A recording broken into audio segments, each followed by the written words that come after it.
수학이라는 과목을 어떻게 정복해야 하느냐, 세 가지로 나눠서 여러분들에게 얘기해 드리도록 하겠습니다.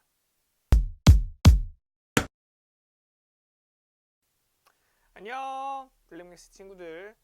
선생님은 블랙매스TV의 서동범 선생님입니다. 자, 오늘 이 자리에서 지금 학생 여러분들과 그리고 학부모님들, 제가 말씀드리고 싶은 거는 수학이라는 과목, 이 과목을 어떻게 공부해야 되는지, 그리고 어떻게 된 방법이 정말 올바로 된 방법인지, 이거에 대해서 낱낱이 오늘 영상에서 밝혀드리도록 하겠습니다. 사실 저만 해도 그렇고 많은 학생들이 수학이라고 하는 이 과목 정말 너무나도 힘들어해요.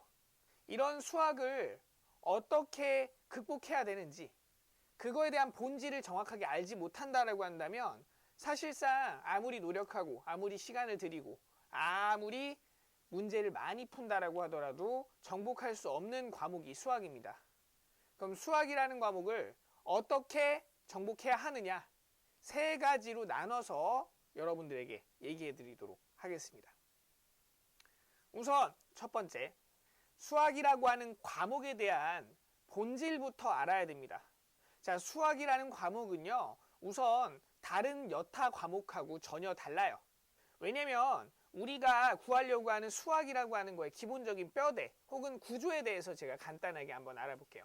자, 수학이라고 하는 과목은 우선 수학이라고 하는 과목이 있으면 이 과목이라는 것은 명확하게 어떻게 우리가 얘기할 수 있을 거냐. 자, 이쪽에 나와 있는 문제에서부터 문제가 있죠.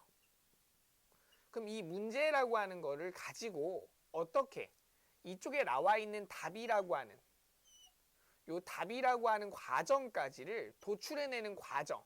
자, 여기에서부터 어떻게든 여기에 도달해야 되는 거예요. 자, 이거에 대한 우리가 과정. 이 과정을 찾아가는 학문이 수학이라고 하는 학문입니다. 자, 그러면 우리가 어떻게 문제에서부터 답까지를 도출해낼 거냐? 이게 가장 큰 포인트가 되겠죠. 자, 우선 저는 요 과정이라고 하는 것을 이제 따라가는 거에 있어서 여러분들이 자, 가장 쉬운 방법이 있어요. 과정이라고 하는 것을 그냥 바로 눈으로 볼 수 있는 방법. 그게 뭐죠? 그렇습니다. 해설 보는 거죠. 해설을 보거나 혹은 풀이라고 하는 것을 직접적으로 볼 수 있다. 혹은 질문에서 바로 해결 방법을 찾는다. 라고 한다면 이 과정이라는 것을 내가 연산할 필요 없이 바로 문제에서부터 답까지를 연결시킬 수가 있겠죠. 그래서 이 전체인 이 세트 자체를 외워버리는 학생들이 있어요. 근데 그게 분명히 좋은 방법일까요? 좋은 방법이면 제가 여기서 얘기하지 않았겠죠. 문제에서부터 답까지 가는 과정은 중간 단계들이 있습니다. 예를 들어서 여기에다가 동그라미 제가 3개를 그려볼 건데 이쪽에 나와 있는 것을 A, 이쪽에 나와 있는 것을 B, 이쪽에 나와 있는 것을 C라고 쳐봅시다. 자, 이 A하고 B하고 C라고 하는 이 중간 과정은 우리가 문제에서부터 답을 도출해내기 위해서 필요한 일종의 징검다리라고 생각하면 돼요. 근데 여러분들이 공부를 하다가 이 문제가 안 풀렸다라고 했을 때 그것들에서 해설을 바로 보거나 풀이를 바로 봐버린다라고 한다면 요 A, B, C라는 과정은 잘 눈에 보이지 않아요. 물론 문제 해설이나 풀이에도 A, B, C라는 과정 자체가 나와 있겠죠. 하지만 어떻게 됩니까? 이 과정들 자체를 스킵한 채 그냥 바로 문제에서부터 다이렉트로 답으로 가버리죠. 이거는 아무 의미가 없습니다. 왜요? 시험장에서 절대로 써먹을 수 없는 논리거든요.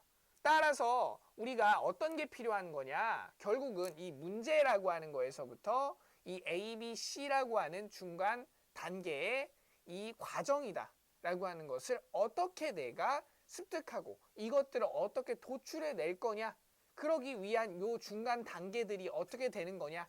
이게 포인트가 된다라는 거 이해되시겠나요? 그러면 이제 두 번째, 자, 우리가 이 문제에서 넘어가는 과정이다라고 하는 애가 A, B, C를 거쳐서 답이 간다라는 것은 알았는데 그럼 여기를 넘어가기 위한 그 중간 다리 역할을 여기를 넘어갈 수 있게끔 도와주는 역할은 누가 할까요? 이 도와주는 역할을 우리가 뭐라고 얘기할 거냐면 촉매라고 얘기할게요. 자, 촉매. 촉매 A. 얘는 촉매 B. 얘는 촉매 C. 얘는 촉매 D입니다. 여기 나와 있는 이 촉매들은요. 자, 여러분들이 잘 알고 있는 일종의 재료라고 생각하시면 돼요. 자, 이 촉매라고 하는 거의 역할은 여러분들이 알고 있는 어떤 문제에 대한 개념입니다. 자, 이 개념이라고 하는 것을 통해서 여러분들이 이 문제를 어떻게 넘어가야 될지 그것들에 대해서 그 과정 자체를 넘어갈 수 있는 일종의 촉진제 역할을 한다는 얘기죠. 근데 이 촉진제를 어디다 써야 되는지 이걸 어떻게 써야 되는지 이런 것들에 대해서 확실한 정보가 없잖아요. 그래서 여러분들이 이 한 문제를 통해서 이 문제에서 답까지 도달하는 과정 안에서 내가 문제 안에 어떤 단계의 촉매를 사용해야지 그 A라는 단계를 만들고 그 다음에 이 A라고 하는 단계의 문제에서 어떤 촉매를 사용해야지 이 B라고 하는 걸 만들고 거기에다 어떤 C라고 하는 거를 사용해야지 C라고 하는 문제를 만들고 그거에다 D라고 하는 것을 사용해서 답을 도출해 나가는지 이것들에 대한 내용들을 여러분들이 숙지를 하시는 것 이걸 개념 공부라고 생각하시면 됩니다.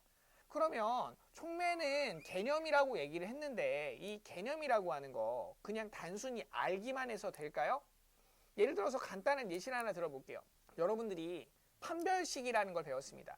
판별식을 배워서 그 문제를 우리가 판별식이라고 하는 공식, 자 D라고 하는 판별식이 있는데 그 판별식이 B제곱 마이너스 4AC라고 하는 요 식이에요.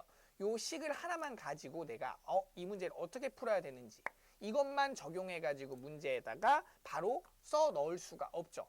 다른 과목들은 그냥 단순히 공식을 외워서 대입해서 나오는 결과들도 되게 많이 있잖아요. 하지만 수학이라는 것은 전혀 그렇지 않아요. 되게 기본적인 문제는 그렇게 될 수 있겠죠. 하지만 일반적으로는 요 촉매라고 하는 게 나왔을 때 이 촉매라고 하는 거의 쓰임에 대해서 공부를 할 필요가 있습니다. 이 촉매가 언제 쓰일 거고 어떻게 쓰일 건지 그것들을 우리가 체크를 해주셔야지 적절한 상황에서 촉매들을 사용해서 다음 단계들로 넘어간다라고 생각할 수 있을 텐데요. 그럼 요 쓰임을 익히는 것은 어디냐? 그게 바로 세 번째입니다. 뭐냐면 필수 유형이에요. 자, 이 필수 유형이라고 하는 것이 일종의 뭐라고 생각하시면 되는 거냐면 어떻게 너네가 요 촉매를 사용해야 되는지에 대한 쓰임을 담고 있는 문제라고 생각하시면 됩니다. 그렇죠? 그래서 쓰임의 쓰임법이다라고 하는 것을 가르쳐주는 일종의 개념의 확장이죠.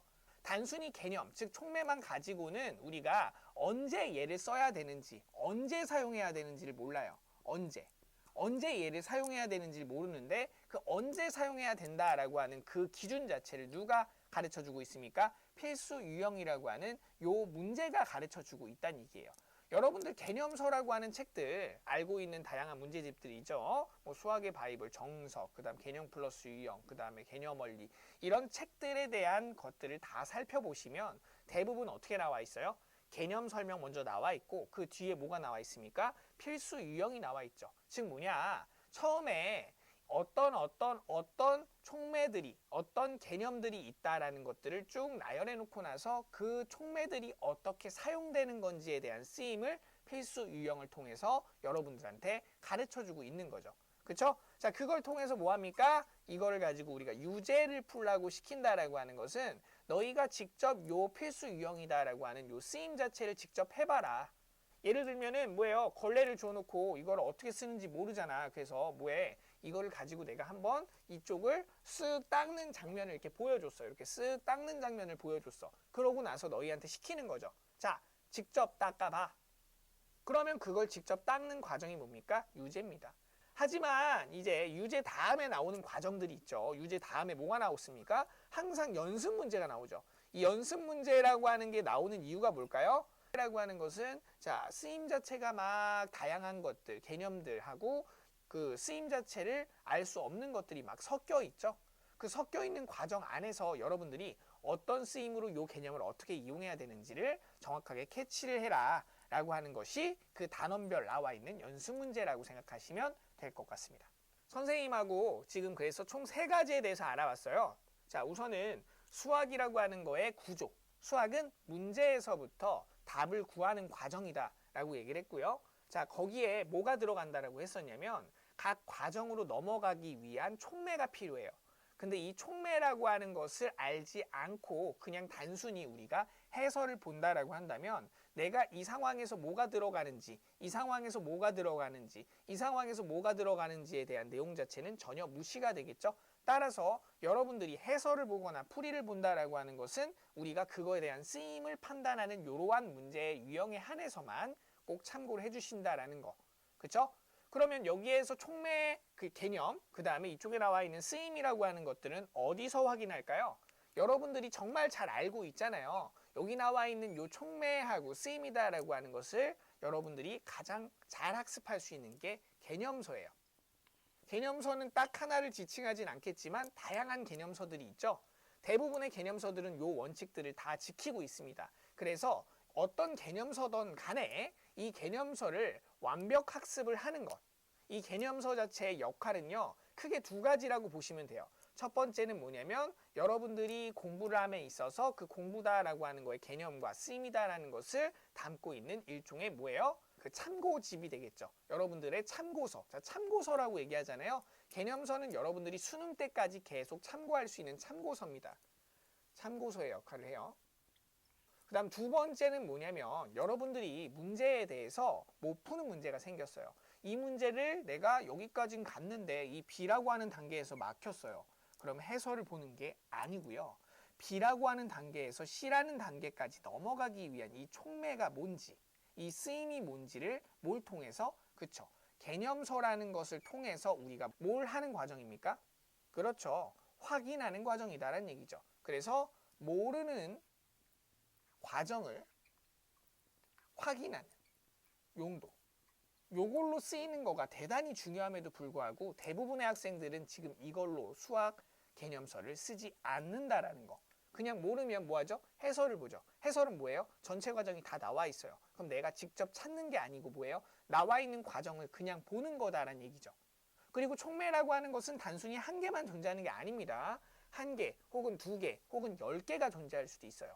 근데 거기에서 나한테 맞는 촉매, 내가 딱 문제를 봤을 때 적합하게 떠오르는 촉매라고 하는 것은 내가 스스로 찾아야만 됩니다. 근데 그걸 참고할 수 있는 수단이 뭐라고요? 개념서라고요. 그래서 요 개념서를 선정해서 얘를 정말 꼼꼼하게 공부하는 것, 그게 정말 중요하다라는 사실 여러분들 꼭 기억해 주셔야 되겠습니다.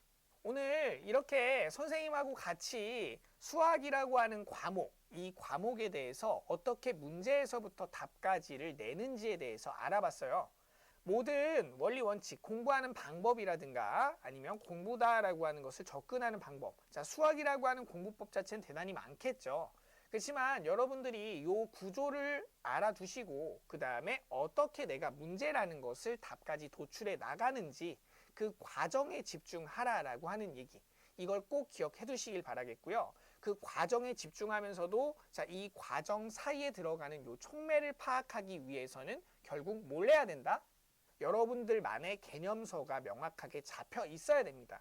그 개념서가 여러분들의 이 촉매에 대는 개념과 그 다음에 그 촉매에 대한 쓰임, 요것들을 정확하게 잘 담고 있기 때문에 따라서 여러분들이 문제를 풀다가 막혔어요. 그럼 가장 먼저 해야 되는 게 뭐죠? 해설을 본다? 아니죠. 그쵸? 뭐 해야 된다고요? 개념서를 뒤져서 거기서 여러분들이 못 푼 문제에 관련돼 있는 풀이, 그거하고 관련돼 있는 문제들을 찾아서 직접 여러분들이 이 촉매를 찾아주는 연습을 꼭 해주셔야 됩니다. 그렇게 해야지만 수학 공부에 대한 실력이 상승할 거라는 거 꼭 기억해 주시길 바라면서 자, 오늘 선생님하고 여기까지 이야기 해보도록 하겠습니다. 긴 영상 지켜봐 주셔서 감사하고요. 다음 시간에는 직접적인 문제를 통해서 답을 찾아가는 과정 자체를 직접 선생님이 보여드리도록 하겠습니다. 다음 시간에 다시 만나요.